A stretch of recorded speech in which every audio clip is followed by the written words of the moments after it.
নমস্কার। কেমন আছেন আপনারা সবাই? আশা করি ঈশ্বরের কৃপায় আপনারা সকলে খুব ভালো আছেন, সুস্থ আছেন। আমরাও ভালো আছি। আমার নতুন আরও একটি ব্লগে আপনাদের সকলকে স্বাগত জানাই।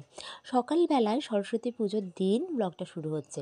কোনো কোনো জায়গায় রবিবার এবং সোমবার, কোনো কোনো জায়গায় সোমবারে পুজো হয়েছে। আমাদের বাড়ি যে পুজোটা হয়েছে সেটা সোমবারে। আর মা সরস্বতী বিদ্যা দেবী, ওনাকে আরাধনা করাটাই আমাদের কাম্য। আর আমাদের বাড়িতে এই নিয়ে ৮-৯ বছর সরস্বতী পুজো হচ্ছে। আমার বিয়ের পর প্রথম সরস্বতী পুজো হয়নি। তারপরে মেয়ে হলো, বাড়ি আরও দুটো বাচ্চা ছিল। তাদের জন্যই বাড়িতেই সরস্বতী পুজোর আয়োজন করা শুরু হয়েছিল।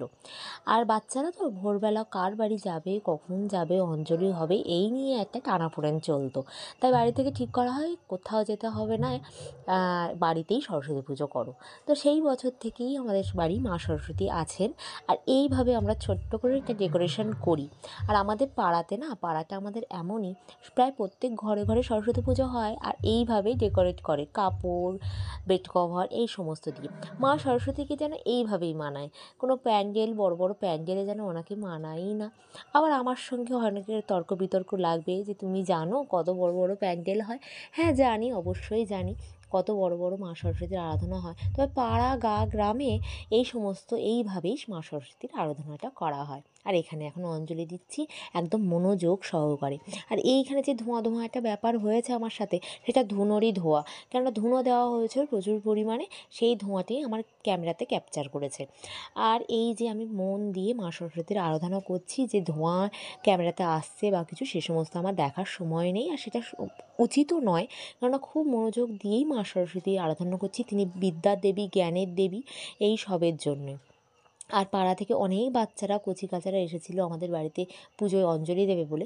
আমাদের পুজোটা ওই 9টার দিকেই, 8টা সাড়ে 8টার দিকে বামুন এসেছিলো, 9টার মধ্যে পুজো কমপ্লিট হয়ে গেছে। আর এবছর তো পুজোটা একটু দুদিন করেই পড়েছে, 10টা পর্যন্ত পঞ্চমী ছিল সোমবার, তো 10টার মধ্যেই বামুন ঠাকুরের সমস্ত পুজো কমপ্লিট করতে হবে। তো তবুও যিনি আমাদের পুজো করেন, এই বামুন মশাই, উনি আমাদের সে 8-9 বছর ধরেই আমাদের সঙ্গে আছেন। যবে থেকেই মাকে পুজো আমরা শুরু করেছি, ওনাকেই ধরে রেখেছি। যে উনি জানেন যে প্রত্যেক বছর আমাদের বাড়ি পুজো হয়। পুজোর আগে একবার নক করেন যে সুজাতা পুজো হবে নাকি। আমি বলি হ্যাঁ হ্যাঁ অবশ্যই হবে। এবছরও তার ব্যতিক্রম হয়নি। রাস্তাতে যাচ্ছি, পুজো হবে নাকি, হ্যাঁ অবশ্যই মা, অবশ্যই আমার বাড়ি আসবেন। এখানে এখন আরতি পর্ব চলছেন। এই আরতি পর্ব মিটিয়ে উনি আবার একটা পুজো বাড়িতে যাবেন, যেখানে পুজো করতে হবে আমাদের পিছন বাড়িতেই। বললাম না আমাদের পাড়াতে ঘরে ঘরেই প্রায় পুজো হয়, তাই জন্য প্রায় সবাই বাড়িতেই বামুন নিয়ে টানাটানি হয়। এবছর যেহেতু একটু পঞ্চমীটা একটু শর্ট টাইম, তো বামুন মশাইয়ের খুব ব্যস্ততা। তবুও আমি বলেছি যে খুব তাড়াহুড়ো করে একদম করবে না, ধীরে সুস্থে কিন্তু করবে। আর এখানে আমার মেয়ে তো একদম রেডি হয়ে গেছে শাড়ি টাড়ি পরে, ও এখন যাবে স্কুলে। আর বসন্ত পঞ্চমীর দিন ওদের স্কুলে মা সরস্বতীর অবশ্যই আরাধনা হয়, সেটা সোমবারেই পড়েছে। আর ও একদম হলুদ কালারের একটা শাড়ি পরেছে, আর এইভাবে ওকে সাজিয়ে দিয়েছে ওর ছোটদি। আর এইভাবে অনেক ফটো তুলেছি, অনেক ফটোশ্যুট করেছি। আর ওর এক বান্ধবী এসেছিল, ওকে ডাকতে যে চল তাড়াতাড়ি চল। আমি বলছি দাঁড়া একটু খেয়ে যা, এত কিছু খেয়েই ও যায়। আসলে কি বলুন তো, ওর মন আর বাড়িতেই বসছে না, ওর মন চলে গেছে একদম ঠাকুর দেখাতে। স্কুলে যাবে তো, এই আর একটা কাকিমাদের বাড়ি, সেখানে ওর এক বান্ধবী আছে, সেখানে ডাকতে এসেছে। তো ওই কাকিমা বললো ও তো এখনও অঞ্জলি দেয়নি, তো ও স্কুলে অঞ্জলি দেবে। আর আমার মেয়ের তো বাড়িতে অঞ্জলি দেওয়া হয়ে গেছে। ওই বাড়িতে অঞ্জলি দিয়ে 9টা সাড়ে 9টার সময় একদম ঠিকঠাক করে কাপড় টাপড় পরে ও রেডি হয়ে আর কি বেরিয়েছে। তাই জন্য ওর এক বান্ধবী দেখতে এসেছিলো। আর আমি এখন দেখে দিচ্ছি ওর পায়ের নুপুরটা ঠিক আছে কিনা। এই নুপুরটা নিয়ে আসা হয়েছে, প্রত্যেকেই দেখছি নুপুর পরছে করছে, আর ওর নুপুরটা গিয়েছিল ছিঁড়ে। তো ওর বাবাকে বললাম নুপুরটা একটু সারিয়ে দাও। তোর বাবা বলে নুপুর না সারিয়ে নুপুরগুলো বদল দিয়ে নতুন একটা নুপুর দিই। তো এই নুপুর দুটো আনা হয়েছে। আমি দেখলাম মুখ টুকগুলো ঠিকঠাক আছে কিনা। আর এইখানে বললাম না বাড়িতে বাড়িতে পুজো হচ্ছে, আর এখানে পাড়ার ছেলে মেয়েরা মিলে এই জায়গাটায় একটা পুজো করেছে। তো সেখানেই ও গিয়েছিল। সবাই জিজ্ঞাসা করছে কে সাজিয়ে দিয়েছে না দিয়েছে। ও বলছে বাড়ির ছোটদি সাজিয়ে দিয়েছে, মা সাজিয়ে দিয়েছে। তো বলছে খুব সুন্দর সাজানো হয়েছে। তো ওরা এখন চলে গেল স্কুলে, আর আমি এখন বাড়ির দিকে যাব। আর মেয়েকে এভাবে কোনো দিন ছাড়িনি একা। তো পাড়ার মধ্যে যেহেতু আমাদের স্কুলটা, তো আমি ভাবলাম ঠিক আছে যা, তারপরে গিয়ে আমি তোকে দেখে আসবো বা নিয়ে আসবো। তো আর দেখে নিয়ে আসতে হয়নি, ও একাই চলে এসেছিলো। বেশিক্ষণও স্কুলে দাঁড়ায়নি, খিচুড়ি খাওয়ার সময় ও চলে এসেছিলো। আর এই যে মাথায় যে গোলাপ ফুলের কাঁটাটা দিয়েছিলাম, অরিজিনাল ফুল, আমাদের একটা ভুল হয়েছে, ওই ফুলের যে বোটাটা কেটে ফেলেছি, এই যে ফুলটা, তো ওই কাঁটা দিয়ে আটকানো ছিল মাথায়, সেটা খুলে গেল। আমি বললাম ঠিক আছে তুই যা, এইভাবে ও গোলাপ ফুল তোর সাথে আজকে আর যাবে না। তো এই যে এখন এই শাড়ি টাড়ি ঠিক করে ওরা, এইটা হচ্ছে আমার দাদার মেয়ে, ওর বোনও এসছে, দুজনকেই একই রকমভাবে দুজনভাবে শাড়ি পরিয়ে দিয়েছি, বিভিন্ন রকম ফটোশ্যুট ভিডিও শ্যুট দুজনের করেছি। শুধু বলছে মা একটা ফটো তুলে দাও না, ও মা একটা ফটো তুলে দাও না। তো সমস্ত রকম মিলিয়ে আজকে সরস্বতী পুজোটা খুব ভালোভাবে কেটেছে, খুব ভালোভাবে, খুব ব্যস্ততার মধ্যে কেটেছে, কেন খুব তাড়াতাড়ির মধ্যে ছিলাম, খুব ব্যস্ততার মধ্যে ছিলাম, যতটুকু পেরেছি আপনাদের সঙ্গে শেয়ার করেছি।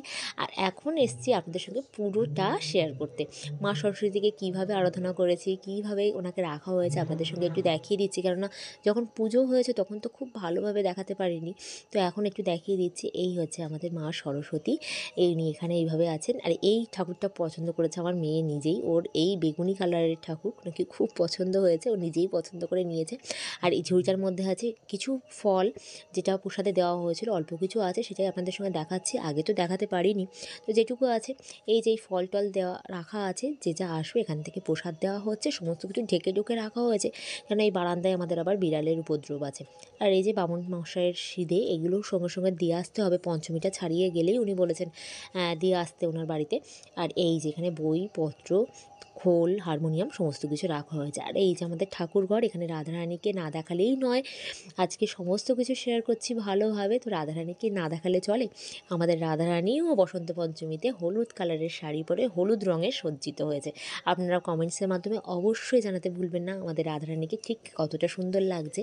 আর এইটা হচ্ছে আমাদের ঠাকুরঘর। আর হ্যাঁ, গতদিন ছিল গণেশ চতুর্থী, তো সেই দিন গণেশ পুজোও হয়েছিল। চতুর্থী, পঞ্চমী, ষষ্ঠী এই সমস্ত আছে বলে গণেশ ঠাকুরের ঘরটাও এখন ওইভাবে রাখা আছে। বামুন ঠাকুর বলেছেন একেবারে বুধবারে সমস্ত ঘর বিসর্জন দিয়ে দিতে বা সমস্ত ঘর তুলে দিতে। আর এই যে সমস্ত ঠাকুরকে এইভাবে সাজানো হয়েছে।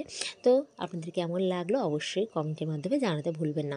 আর আপনাদের এক ঝলকে দেখিয়ে দেবো, এক ঝলকে দেখিয়েতে এসেছি আপনাদের জন্য। এখানে শাশুড়ি মা রান্না করছেন, এখানে আমার মেয়ে, আমার দাদার মেয়ে দুজনেই খেলা করতে বসেছে ক্লে নিয়ে, তো এখানেই বসেছে। আর আজকে দুপুরবেলা রান্নার তোড়জোড় কিন্তু এখনও আমি শুরু করিনি, কেননা কী করব, অনেকটা বেলা হয়ে গেছে, 11টা মতন বেজে গেছে, কখন কি করব কিচ্ছু জানি না।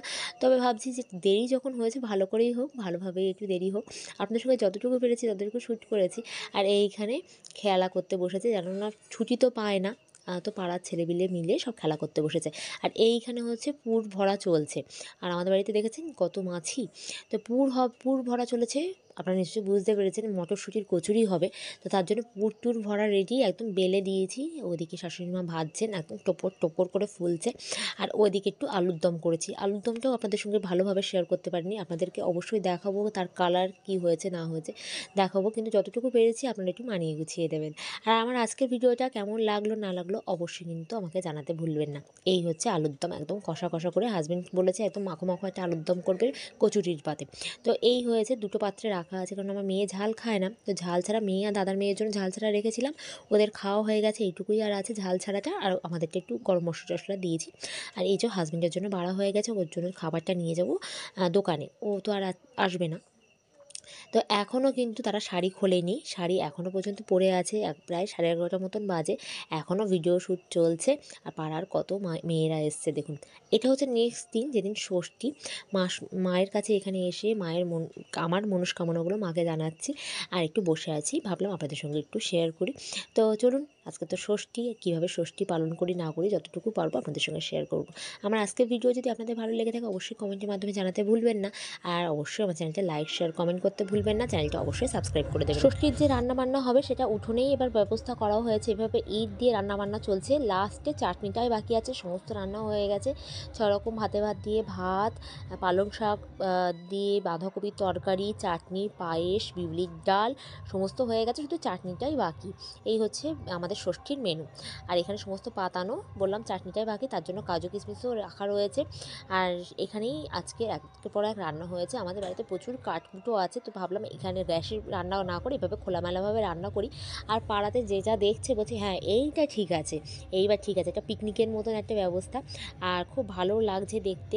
সবসময় তো ঘরের মধ্যে রান্না বান্না শুরু হয়, তো এইভাবে একটা করে একটা অন্যরকম আনন্দ হয়েছে। আর এই যে খেতে বসে গেছি আজকে, এই যে গোটা ষষ্ঠীর জন্য ভাত, সব রকম সবজিপাতি নিয়ে দেখুন থালাটা একবার দেখার মতন হয়েছে। সব রকম সবজি একসঙ্গে নিয়ে নেওয়া হয়েছে একেবারে। তো খুব সুন্দরভাবে গোটা ষষ্ঠীটা আমরা পালন করেছি, খুব আনন্দের সঙ্গে, খুব পিকনিকভাবে। আর আপনারাও অবশ্যই আমাকে জানাতে ভুলবেন না আপনারা গোটা ষষ্ঠী কীভাবে পালন করেন।